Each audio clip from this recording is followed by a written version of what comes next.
Welcome to the CircuitPython show. I'm your host, Paul Cutler. This episode, I welcome John Ellis.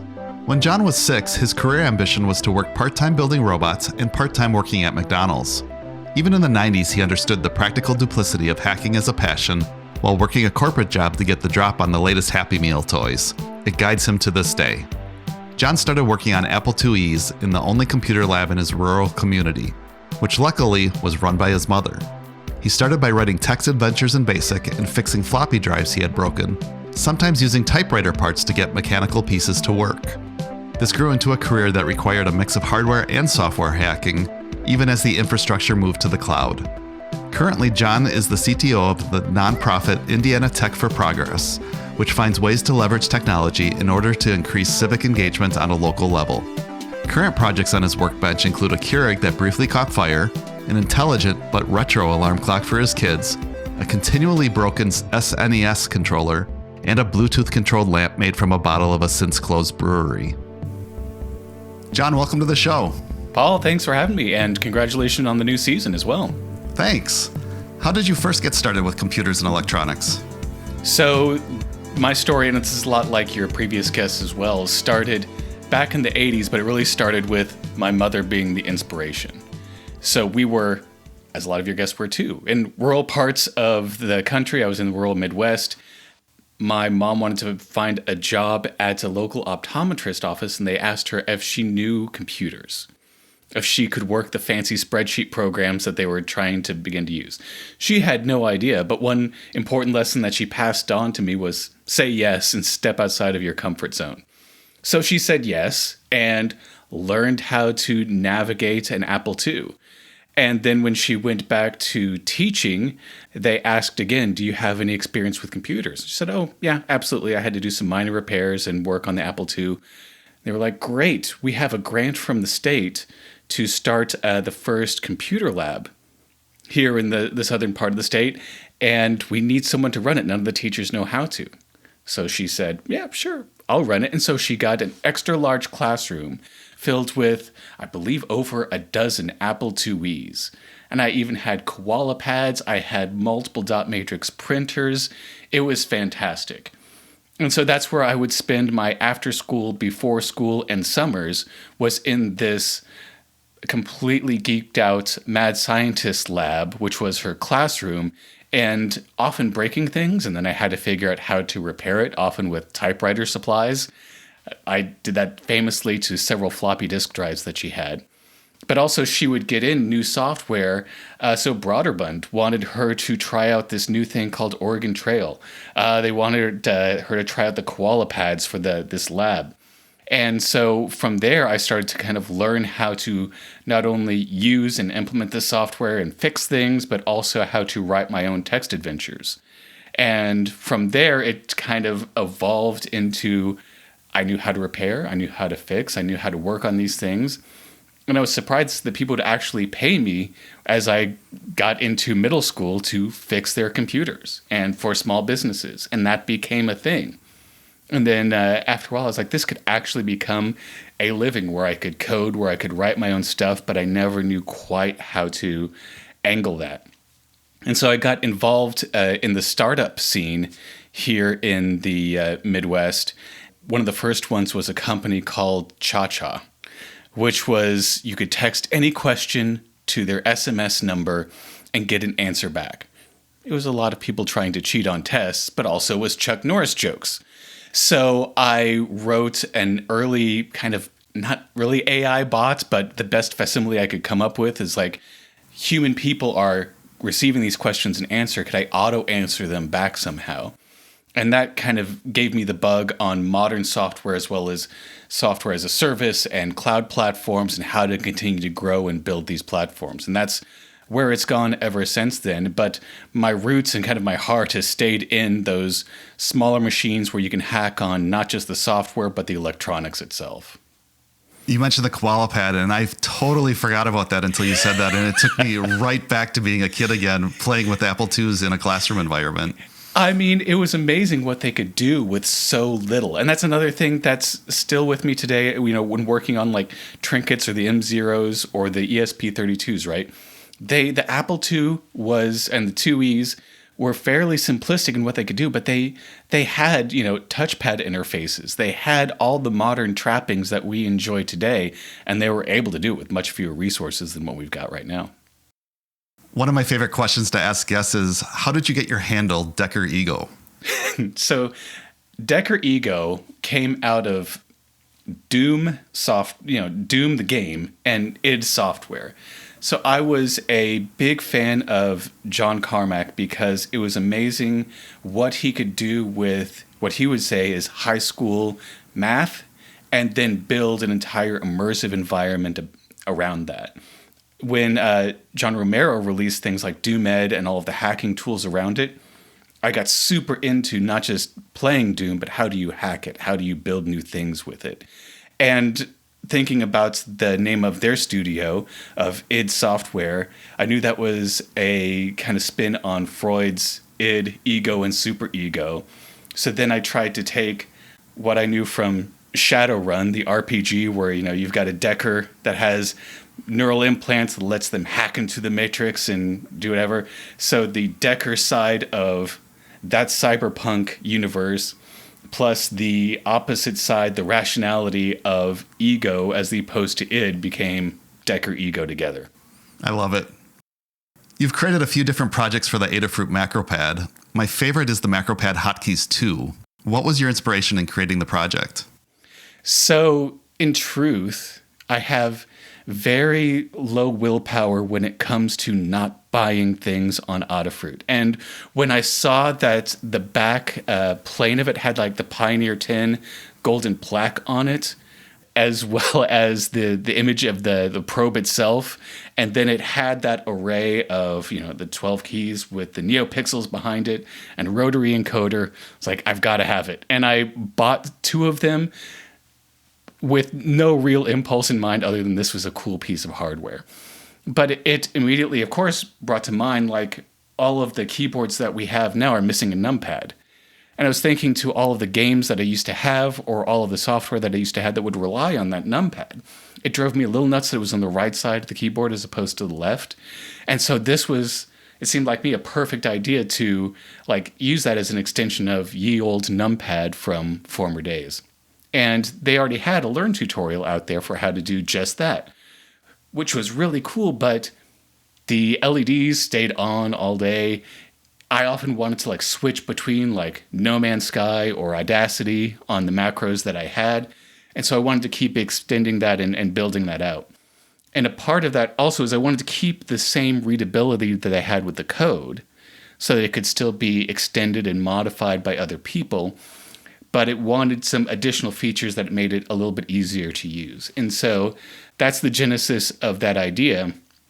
And then I created a second version later when I started to get into DaVinci Resolve and using that. That has multiple pages within a single app. You definitely need to learn a lot of the shortcuts and the hotkeys to navigate that and do your workflow quickly. And so it was around the idea of, like with Blender, you have one hand on the keys, one hand on the mouse, and you're able to navigate the UI together. And so that was the inspiration behind that, and knowing that I'm never going to be able to exhaustively code all of the shortcuts and macros that someone's going to need. How do I make it easily usable in a studio environment, even with people who have minimal experience and exposure to programming with CircuitPython? Yeah, the MacroPad is probably my favorite product that Adafruit sells. And I even wrote the awesome guide for it to share all the different stuff out there. And I featured yours at the top because I love it so much. And one of the things that I love about it is I experienced burn-in on my OLED screen. Yeah. You added a timeout so that doesn't happen. How are you able to do that? Yeah, so it goes into a tiny little sleep. And I think about that probably more than I should, but I think about not only not exhausting the LEDs and the displays that are out there, but how do you reduce the power consumption also so that it's not constantly polling and it's constantly trying to wait for input. So you'll see a little bit of lag as well when you try to get it to wake back up, or you'll notice that the rotary encoder doesn't necessarily do it every time. It's because I'm trying to be cognizant of both power with extended sleep operations as well as having it be responsive also. I've been this way since I was a kid, that I want things to last forever, perpetually be there. I want to create time capsules out of everything. And so that was it wasn't a huge technical issue in order to make that work on the MacroPad, but with all of my projects, I tried to add that sleep functionality, still maintain state so that it isn't forgetting where it was at or where you were in the process, and can easily resume where you left off as well. So when you code first with that sleep implementation, it definitely makes things a lot easier, because then you have to think about state management, bringing it back, and it's not complex to do as long as you start with that idea in mind. Tell me about another MacroPad project, the MacroPad 4-chord MIDI. I saw in a Hackaday where someone had come up with a MIDI controller that would recreate 90% of the pop songs out there with just 4 chords. And this is someone who had done their own custom PCB to make it look like a teeny little piano. And with just, I think it was 7 buttons total, because one was like to arpeggiate, one was to change the tempo. You could recreate faithfully so many pop songs were out there. And it tickled the logic programmer side of my brain of like, oh, this seems like procedurally you can generate a lot of music. That's kind of interesting. And if you look at the Adafruit MacroPad, it's got, 3 columns to it, which for a chord, you have, 3 notes to a chord. And then you have 4 rows. So that's perfect for like a 4-chord progression. And that's where the idea came from, is like watching that, and then also watching the Axis of Awesome perform their 4-chord song, where they go through a phalanx of 30 pop songs with just 4 chords, which was the inspiration for the earlier project. And it's like, this could be something really fun. And so it was really out of my own bemusement to say, all right, this is Kismet. We've got 3 notes, we've got 4 chords, that's perfect to the layout of the MacroPad. Now, how do we make this work? I still want to do some tricks to that, because I'd also like to add some things like drum beats to it or drum progressions.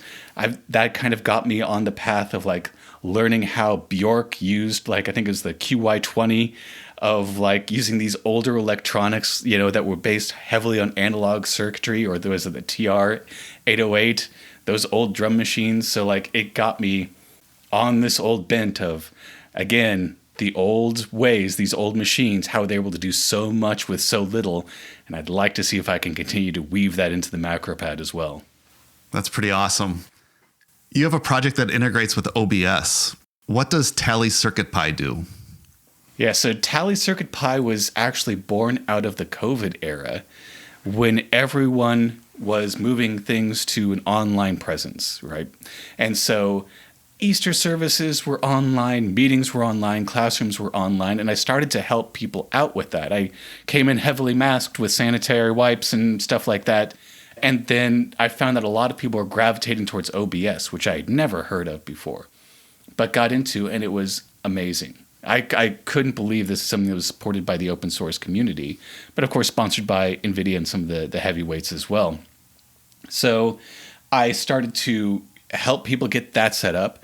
And then, of course, you need kind of a multi-camera setup when you start to do larger services or organizations, or even town halls, because you need a bail camera and then your close-up camera as well. But one thing that was tough was I would have myself and then maybe a camera operator. We wouldn't know which camera was on or where people should look. And of course, this has been solved back in the 60s, right? With tally lights. You see what camera is on by the light shining on top of the camera. And there were some solutions out there for OBS, but I wanted to create an open source one out of just readily available hardware, because also supply chain issues. Let's just use what we got.